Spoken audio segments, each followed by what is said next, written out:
Local Haryana media देखने वाले सारे दर्शकों ने हिमांशु धवन की राम राम। तो भाई फिलहाल आप मौजूदा ऋषभ बेनीवाल जो सोनाली फोगाट का धर्म भाई है, मुंह बोला भाई है, और आपने पता होगा जो सोशल मीडिया पर आके न सुधीर सांगवान है उसने लेकर कई बड़े खुलासे करे थे। उन्हीं बातों ने लेकर आज आप जो लाइव जुड़ चुके हैं ऋषभ बेनीवाल के साथ। तो नमस्कार जी भाई साहब। सबसे पहले एक बात जानना चाहूंगा मैं, जो सुधीर सांगवान है और जो सोनाली है वो कब मिले थे और क्यों मिले थे और किस कारण? लगभग 3 साल पहले उनकी मुलाकात हुई थी। 3 सवा 3 साल हो गए एक दो महीने पर। किसी शादी में मिले थे वो। शादी में मिले थे, वहाँ इनका आपस में इंट्रोडक्शन हुआ था। तो उसके बाद इतने इंट्रोडक्शन के बाद फिर किसी की जरूरत नहीं थी सुधीर को मिलने के लिए। बस उसको तो एक बार किसी से नमस्ते करवाते, उसके बाद किसी मीडिएटर की जरूरत नहीं, किसी वकील की जरूरत नहीं। और आपका कहना मतलब जब वो शादी में लेते उस टाइम पे उनकी हाय हेलो हुई या फिर नंबर भी जो है एक्सचेंज हो गए थे दोनों? नहीं, वो नंबर एक्सचेंज तो नहीं हुए, सिर्फ हाय हेलो हुई थी। मतलब कि जब पहली बार मिले उससे जब वो पीए बने वहां तक का सफर भी कैसे उसने तय किया? मतलब पीए तो बाद में बने हैं वो। अच्छा। पहले तो जैसे वो घर पे आ गया और बताया मैं बिजनेसमैन हूँ बहुत बड़ा, और मेरे फैक्ट्रियाँ हैं, ऑस्ट्रेलिया में काम है मेरा, न्यूजीलैंड में काम है मेरा, मैं वकील हूँ। शर्ट शूट दबा के रखता ही था, तो थोड़ा सा लगता है बिजनेसमैन पढ़े लिखे आदमी है। क्या कुछ इसमें सच्चाई थी? मतलब ग्राउंड की क्या रिपोर्ट है? मतलब बिजनेस था, ऑस्ट्रेलिया में फैक्ट्रियाँ थी? ग्राउंड रिपोर्ट तो ये है ना, तो ऑस्ट्रेलिया बिजनेस था कभी भी ना, कभी वकील था। वो है जरूर एक नंबर का ठग, झूठा, जबानत्रास और दरिंदा है एक नंबर का। मतलब आप किस तरह कह रहे हो कि वो झूठा है? झूठा तो आप जाओ आदमपुर हल्के में तो हल्के वाले बता देंगे। हल्के में नहीं जाना चाहते, अभी पूछना चाहते हो? तो झूठ तो जब से आया था ना वो तब से शुरू कर दी थी उसने बोलना। भाई फोन ना उठाना, फोन उठा के झूठ बोल देना। मतलब किसके फोन नहीं उठाना? किसी के भी। अच्छा। किसी के भी, जिस सोनाली को जिसने नमस्ते कर दी और सोनाली उसको जानने लगी भी फलाना है, उसके बाद बात नहीं हो पाएगी उस आदमी की। अगर जानकारी रखो सुधीर तक तो फोन उठेगा, ये तो कोई फोन नहीं उठेगा। कोई मिलने आएगा तो झूठ बोल देगा भाई घर नहीं है, चाहे वो बैठी हो अंदर ड्राइंग रूम में, कहेंगे वो नहीं है घर पे। ऐसी वैसी हजारों झूठे हैं।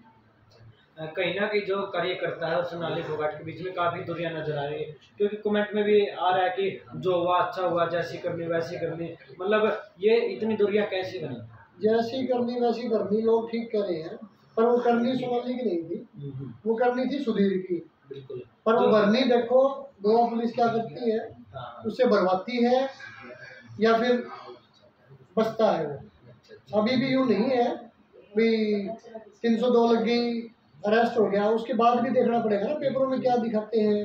भाई इसने पॉइजन दिया है, ड्रग दिया है, क्यों दिया है, साजिश के तहत दिया है, या फिर क्या मकसद था उसका? अगर मैं ड्रग्स या दारू की बात करूँ तो आप जब से भी जान रहे थे उस टाइम से, क्या आपने कभी देखा था सोनाली फोगाट को कि ड्रग्स लेते हुए या फिर दारू पीते हुए? जब सोनाली गई थी बिग बॉस में, उसके बाद पीछे से ये गंजा भी पीता था, पीते हुए देखा, सिगरेट भी पीता था और शराब भी पीता था। सोनाली को मैंने शराब पीते और पिए हुए मैंने नहीं देखा।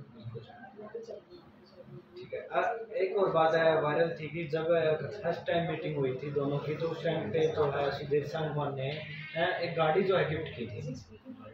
फर्स्ट टाइम मीटिंग में नहीं हुई थी वो, मीटिंग तो उनकी शादी में हुई थी। उसके बाद ऐसे मतलब चालू आदमी को किसी की जरूरत नहीं होती, अपने आप पहुँच जाता है वो। चाहे वो भिखारी बन के पहुँचे, सेवादार बन के पहुँचे, चौकीदार बन के पहुँचे, जबान तराशी इतना था वो पहुँच गया था।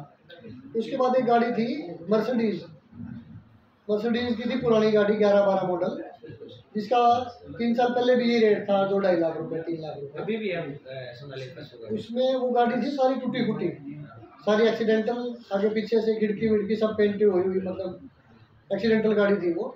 उसकी कीमत मतलब थी नहीं, वो 2-2.5-3 लाख रुपए की गाड़ी थी लास्ट, पर वो भी बैंक की थी, सुधीर की नहीं थी। मतलब किस्त चल रही थी? किस्त चल रही थी, शायद किसी और के नाम थी, वो थर्ड ओनर गाड़ी थी। आज भी आप गाड़ी लेना चाहोगे 2 लाख में मिल जाएगी आपको वो गाड़ी। जो गिफ्ट तो वो होता है जो गिफ्ट किसी को नया ला के दे दिया, अगर किसी के पास पुराना है तो पुराना उसको दे दिया, उसके नाम करवा दिया। जो गाड़ी है ही बैंक के नाम, तो क्या देगा किसी को, ना उसे किस्त भरनी, किस्त वाले चक्कर काटते थे उसके घर, उसकी वाइफ के पास, उसकी वाइफ से पूछो जाके। एक स्कॉर्पियो थी उसके पास, वो डिफॉल्टर हो रही थी, स्कॉर्पियो में भी चीटिंग करी थी इसने। वो चीटिंग क्या करी, स्कॉर्पियो उसने सेल कर दी, इसका वो ड्राइवर था। वो स्कॉर्पियो गाड़ी किसकी थी? सुधीर के नाम थी। अच्छा। उसने वो गाड़ी, एक इसका पार्टनर था कोई ड्राइवर कम पार्टनर, मतलब इसी गाड़ी भी चला लेता था, इसका पार्टनर भी था छोटा मोटा, 10-20 पैसे का नॉर्मल सा आदमी था।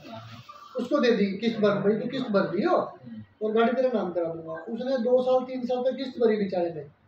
उसके बाद क्या हुआ, उसको कोई डॉक्यूमेंट नहीं दे रखा था इसने, नाम इसके थी, उसके ऊपर झूठा मुकदमा करवा के 3 साल के बाद वो गाड़ी भी ले आया, ना उसको पैसे दिए और उससे पैसे लिए भी इसने।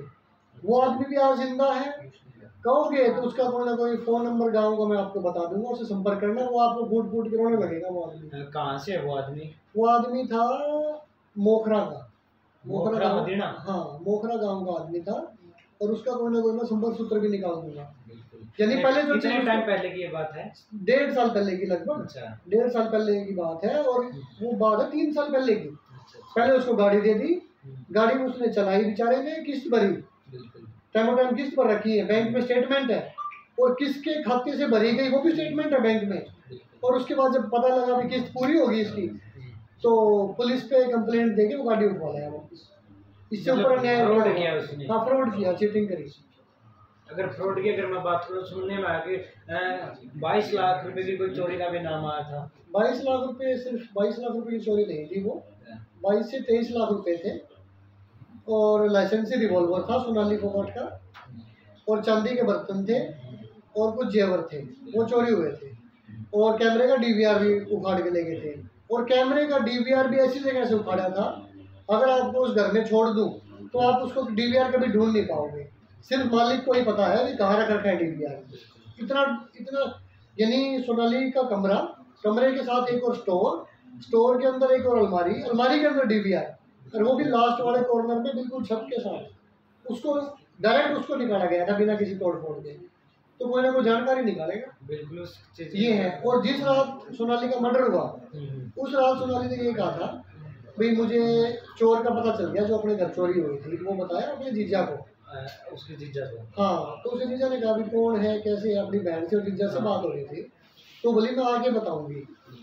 तो इतने में सुधीर की आवाज़ आई और फ़ोन गिरने की आवाज़ आई, उसके बाद फ़ोन बंद हो गया। ये बयान जो है उसके जीजा ने बताया? हाँ, मेरे को बताया था उसने, सुबह ही बता दिया था। अच्छा। बोले यार ये हो यार, सुबह तक फ़ोन नहीं आया, क्या दिक्कत होगी, तो सुबह फिर पता ही चल गया। सुनने में आया कि जो रात को उसका मर्डर हुआ था, सुबह ये बात सामने आई थी कि उसकी हार्ट अटैक से हत्या हुई है। बात तो सामने जबान तराश ने बताई थी ना, फैलाई थी अफवाह, भी अटैक आ गया। अटैक आया थोड़ी था, अटैक हुआ था उसके ऊपर, जो सबको पता भी चल चुका, पोस्टमार्टम की रिपोर्ट में भी आ चुका, भाई मल्टीपल इंजरीज हैं, और जो केमिकल कंपाउंड जो अंदर गया है उसकी रिपोर्ट आनी बाकी है। और बाकी इस मर्डर के लिए तो केमिकल कंपाउंड की जरूरत है भी नहीं, वो आए या ना आए, जब इंजरीज बता दी गई, उसके बयान है हार्ट अटैक के, और है वो मर्डर, तो क्लियर ही है इसके इंजरीज है। अगर किसी पे अटैक आएगा तो नॉर्मल अटैक आएगा, मेरे को भी आ सकता है बोलते बोलते। एक बात और सुनने में आई थी, जैसे उसने ड्रग्स दिए हैं या फिर दारू पिलाई है उसने नशीली, गोवा के अंदर इसकी एंटीबायोटिक दवाई भी थी, अगर वो देते तो वो बच नहीं जाती। नहीं, वो तो सुधीर देना नहीं चाहता था ना, बचाने वो दवाई जो हर दुकान पर मिलती है, बचानी थोड़ी थी यार, मारनी थी वो, बचानी होती तो धक्के से थोड़ी पिलाता। अब तो वीडियो क्लियर होगी, धक्के से पिलाने लग रहा है। हाँ, उसके अंदर एक आ रही है वीडियो, उसके अंदर जो जबरदस्ती वो बोतल पिला रहा है सोनाली को। जबरदस्ती तो पशु को पिलाते हैं हम दवाई, सभी पिलाते हैं जो पशु रखते हैं, जबरदस्ती तो जबरदस्ती होती है। अब जबरदस्ती मैं आपको पिला दूँ तो वो दिखेगा सबको, जबरदस्ती पिलाया गया है, वो भी तो मर्डर ही है, जहर दिया गया, या फिर जहर के अलावा कोई चीज़ है, वो लेनी सिर्फ 1 ग्राम है और दे दी 10 ग्राम, तो वो भी जहर ही माना जाएगा। एक बात और है, जैसे सोनाली फोगाट ने अपने घर वालों को नहीं बताया, पिछले दिन बता रही थी कि एक बार जो खीर भी खिलाई थी जो सुधीर सावंत, उसके बाद उसको दिक्कत हुई थी, उन्होंने अपने परिवारजनों को बताई। पर ये जो अभी इतने दिन से बात चल रही थी, क्या वो इतनी नीडर नहीं थी कि वो ये बात खुल के बता दे सभी को? खुल के क्लियर नहीं था ना, खीर में जहर मिला के दिया, या फिर खीर में क्या मिलाया, वो क्लियर नहीं हुआ तो ऐसे कैसे कहेंगे। खीर तो वैसे भी कोई चीज कुछ छिपकली गिर जाए, कुछ वैसे गिर जाए, मतलब तो उनके भी परिवार वालों का कहना है कि पिछले दिनों से उसने कुछ दिक्कत चल रही थी, जब भी वो खाना खाती थी उसके बाद में उसको दिक्कत महसूस होती थी, ऐसा उसने अपने परिवार वालों को बताया है। इस बात का मुझे नहीं मालूम। खाना तो बावर्ची कौन था उसका, बावर्ची सुधीर तो था उसका। हाँ बिल्कुल। सुधीर ही बनाता था, सुधीर ही परोसता था, ले भाई खाओ। तो सुधीर तो कुछ भी कर सकता था और कर भी दिया सब कुछ।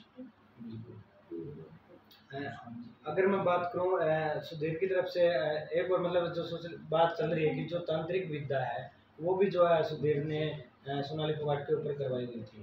तांत्रिक तो वो था ही खुद ही तांत्रिक, वो झूठा तांत्रिक था। फर्क इतना है, सच्चे तांत्रिक होते हैं, एक झूठा तांत्रिक होता है। वो झूठा तांत्रिक था, झूठ बोल बोल के मतलब वो बातें तांत्रिक टाइप बना दी। तो ये था भाई उसका, तो तांत्रिक कोई नहीं था ना। कोई तांत्रिक आया, एक तांत्रिक आया था झूठा तांत्रिक, वो था सुधीर का दोस्त। सुधीर का दोस्त था वो, तो उसको तांत्रिक बना के पेश किया गया सोनाली के सामने। भाई ये स्वामी जी हैं, शास्त्री जी हैं, ज्योतिष के ज्ञाता हैं और तांत्रिक विद्या का भी बहुत ज्ञान है इनको। तो उसने ऐसी ऐसी बातें बताई जो सोनाली के साथ हो चुकी थी, जो बातें सभी को पता थी। तो मतलब सोची समझी साजिश थी। उन्होंने पहले बता दिया कि जो घटना सोनाली के साथ घटी थी वो उसने तांत्रिक को पहले बता दिया। वो उसने तांत्रिक को पहले बता दी, तांत्रिक ने वही दोबारा रिपीट कर दी सोनाली के सामने। तो सोनाली को ये महसूस हुआ भी वो बातें इसको कैसे पता है थर्ड पर्सन को, तो उसको विश्वास हुआ कहीं ना कहीं। तो लास्ट में तांत्रिक ने ये कहा भी आपके साथ, आपके ऊपर खतरा मंडरा रहा है बहुत ज़्यादा और आपके साथ आपको बहुत उसकी जरूरत है किसी रक्षक की, आपके जो आपको काम संभाले, जो आपको संभाल सके। इस समाज से, राजनीतिक वालों से आप पे अटैक हो सकता है, इस तरीके से उसको डरा दिया गया। आपके परिवार वालों से भी आपको खतरा है। तो ये मतलब एक अकेली औरत को डरा दिया गया और उसको ये कहा गया कोई ऐसा आदमी आपको मिलेगा जो जिसकी वजह से आप बच सकते हो। तो बोली क्या क्या कैसे पहचानूंगी स्वामी जी, शास्त्री जी, कैसा आदमी होगा। तो उसने कहा कोई वो आदमी आपके लिए सब कुछ छोड़ सकता है, अपना घर परिवार छोड़ के आपकी ड्यूटी करेगा। तो ये बीज डाल दिया उसने उसके अंदर और स्वामी जी फिर करके नमस्ते चले गया।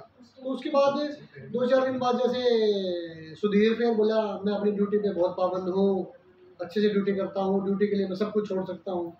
और वो बातें स्वामी जी ने बता रखी थी सोनाली को। एक बात बताना, जैसे उसने बताया कि एक सुनने में ये भी आता है कि जो सुधीर साहब है उसने अपने बच्चे को और बीवी को भी छोड़ रखा था। हाँ, छोड़ रखा था 3 साल से। उसकी बीवी बेचारी कैंसर की पेशेंट है, दो छोटे छोटे बच्चे 5-5 साल के, एक बेटा एक बेटी। एक बड़ी बेटी 14-15 साल की है उसकी। और तो उसकी फोटो भी दिखा दूंगा मैं। एक बार जो आप तांत्रिक वाली बात एक बार तांत्रिक वाली फिर उस दिन के बाद तो उसको कहीं ना कहीं ये महसूस हुआ भी सुधीर ही तेरा रक्षक है असली, जो स्वामी जी बता रहे थे। उसको ये नहीं समझ पाई वो औरत भाई सुधीर ही तो उसको, सुधीर को उसको लेके आया था, सुधीर के नाम का ही सिग्नल वो दे के गया। तो वो समझ नहीं पाई भी सुधीर का ही गेम है ये। उस दिन के बाद सुधीर से थोड़ा टच में ज़्यादा आ गई। सुधीर से टच में आ गई। उसके बाद में परिवार से कैसे दूरियां हुई? परिवार से तो पहले से ही मिशन चला रखा था उसने, परिवार से बात नहीं होने देता था, फ़ोन उठाता था तो मना कर देता था भाई नहीं है वो तो बिजी है, नहीं बात हो पाएगी। तो धीरे धीरे करके परिवार को दूर कर दिया उसने, बात ना करवा के। परिवार नहीं, उसके वोटर थे हल्के के, आदमपुर के सपोर्टर थे, कोई भी था वही बात करता था, वही फ़ोन उठाता था, वो सबसे दूर करता चला गया। कोई भी आदमी एक बार फ़ोन करेगा 2 बार करेगा, यूँ तो है नहीं कोई फालतू जो पीछे पड़ा रहे। और जब बात नहीं कर पा रहे, करवाना चाह रहा वो, तो दोबारा कोई नहीं करता। एक बात हो रहा है, जो उसकी ननंद है सोनाली फोगाट की, यशोधरा की जो बुआ जी है, लास्ट टाइम जब रक्षाबंधन था उस टाइम पे वो उनके घर पे गए थे सोनाली फोगाट और जो सुधीर सांगवान है। उस टाइम पे उसने बताया कि अपना बयान दिया कि जब सोनाली फोगाट हमारे लेडीज़ के बीच में बैठी थी तो भी उसने जो उसको अकेला नहीं छोड़ा। वो मतलब बिल्कुल हमेशा साथ रहता था कि कोई जो पर्सनल बातें ना कर ले। ऐसा कभी आपके सामने आया? मेरे सामने तो मेरे घर जब भी आए हैं वो 2 बार, 50 बार, 100 बार जो भी, तो साथ तो वो आता ही था। बिल्कुल। 4-5 बार सोनाली अलग से आई थी अपने ड्राइवर के साथ, और वैसे वो साथ ही आता था। पर हमारे घर आने के बाद ये रूल नहीं चलता, यानी औरतों के साथ बैठेगी औरत, आदमियों के साथ बैठेगा आदमी। वो बैठता था या बैठक में जाओ और आदमी बैठते हैं, और वो रहती थी अंदर। यानी जो मेरे जो फैमिली यानी हर जगह आने की कोशिश करता था वो। तो मेरे सामने उसकी बात चलती नहीं थी। मैं कहता था क्या दिक्कत हुई तुझे, यहाँ बैठा रहा, अंदर नहीं जाना, अंदर परिवार की औरतें हैं, इसलिए यहाँ तो उसकी बात चलती नहीं थी। तो इसलिए वो मेरे हर जगह है, मेरे से ही फाउंडेशन लगाता था। मैं उसके महसूस करता था कि छोटू से ही कोई ना कोई गड़बड़ है, खतरा है, तो ये रोक रहा है। सोनाली इसकी मानती भी है और ये खुद स्ट्रिक्ट है। ये बात आपके मतलब क्या वजह रही होगी जो सोनाली फोगाट ने अपने घर वालों को ये बातें ना बताई हो? वो बात तो सोनाली के साथ ही चली गई, और जो रह गई वो बताएगा सुधीर। और सुधीर ऐसे आप माइक लगा के पूछना चाहोगे, ऐसे बताने वाला आदमी नहीं है वो। बहुत ही जवानतराज, बहुत ही तेज, धोखेबाज, एक नंबर का चीटर ऐसा आदमी है वो। तो पुलिस पूछेगी पुलिस के तरीके से, पुलिस अपने तरीके से पूछना चाहेगी तो वो तोते की तरह है। जो नहीं पूछेगी ना पुलिस, वो भी बताएगा हाँ मैंने सिगरेट फलाने दिन भी पी थी, दारू मैंने वहाँ छुप के पी थी, मैंने वो चोरी करी थी। इस टाइप का वो आदमी है। तो आपकी जब मुलाकात हुई थी सोनाली फोगाट से रक्षाबंधन पे, उस टाइम की आपके पास कोई फोटोज वगैरह है? जब मेरे घर आई थी तब हाँ फोटो है मेरे पास। यशोधरा भी आई थी। अच्छा। सोनाली का जो सगा भाई है वो भी आया था, दोनों सगे भाई थे, यशोधरा भी थी, सोनाली भी थी, ये सारे ही थे। एक बात और, जब तक आप फोटो निकाल रहे हो, फिलहाल अगर बात करूँ यशोधरा की, सोनाली की बेटी फिलहाल अकेले है, क्या उसको भी कोई खतरा है? उसको ही खतरा है, उसको भी नहीं, उसको ही खतरा है। अच्छा, सारा खतरा उसी के ऊपर मंडरा रहा है। एक बार फोन को जो साइड करो। तो भाई फिलहाल जो लोकल हरियाणा मीडिया चैनल के माध्यम से जो आप तस्वीरें देख रहे हो, जो क्या नाम था, ऋषभ बेनीवाल है जो धर्म भाई है, वो तस्वीरें आपके सामने दिखा रहे हैं। थोड़ा जो कैमरे ने आगे लेके आओ, ठीक है सर। यशोधरा की भी है इसमें, यशोधरा की, जो आपको मैं एक बार टिप दिखाना चाहता हूँ, कैमरे ने थोड़ा आगे लिया।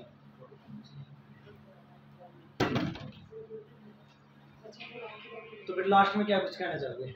मतलब ये जो शिकार हुई है राजनीतिक या प्रॉपर्टी का या पैसे, मतलब किस चीज़ की? भाई राजनीतिक का तो कोई रोल है नहीं मेरे हिसाब से। तो इसमें राजनीतिक का तो मैं दूसरी जो पार्टियां हैं जो उनके प्रतिद्वंदी है वैसे ही कह देते हैं, या फिर आपके मीडिया वाले भी इतना स्पष्ट बताने वाले हैं नहीं, कह देते हैं फलाने का नाम आ गया, फलाने का हाथ हो सकता है। ऐसा कुछ नहीं है। वो फलाना और ढिमकाना सुधीर ही है, और सुधीर पुलिस की गिरफ्त में है। मतलब उसने अब तो ये प्रॉपर्टी के लिए किया, और क्या मिलेगा उसमें? उसके पास एक ही चीज नहीं थी, बच्चे की जगह बच्चे थे, औरत की जगह औरत थी, बस दो अन्य जेब में नहीं थे। उसके चक्रों में कैसा बैकग्राउंड है जो सुधीर सैन? भाई बैग ही बैग है, ग्राउंड खाली है। अच्छा। ये उसकी वाइफ है, बहुत ही शरीफ नेक औरत है, बच्चे पाल रही है अपने, 3 बच्चे हैं उसके, जैसा मैंने आपको पहले बता दिया। जेबीटी टीचर है, जेबीटी टीचर 3 बच्चे पाल ले तो मैं अच्छा ही मानता हूँ, क्योंकि आजकल खर्चे बहुत हो गए बच्चों के, और जो तनख्वाह है वो तो बच्चों में ही जाएगी। वो बेचारी अपने बच्चे को जैसे तैसे करके पाल रही है, और कैंसर से पीड़ित है, तो देख लो क्या हाल होगा उस औरत का। ये है ये बात। तो भाई फिलहाल जो अपने साथ जुड़े थे सोनाली फोगाट के जो धर्म भाई है, आपका कुछ कहना इनके विचारों प्रति अपने कमेंट सेक्शन में जरूर बता दें। मिलते हैं जल्दी नए अपडेट के साथ, इतने के लिए मैं इजाज़त चाहता हूँ।